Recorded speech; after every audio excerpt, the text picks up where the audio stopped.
Jaun Andreok, hemen gaude berriro!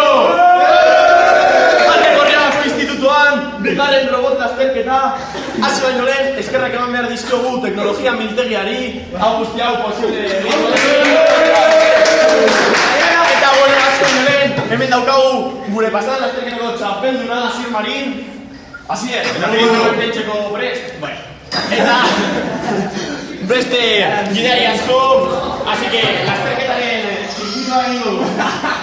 hemendik etorri behar da, kurba zorrotza hemendik, mailaren azpitik, rekta, hemen kurba irekia, eta azken zigzagak erakutiko du norek zango den garairea. Hitz gutxiago eta az gaitezen 3, 2, 1, az da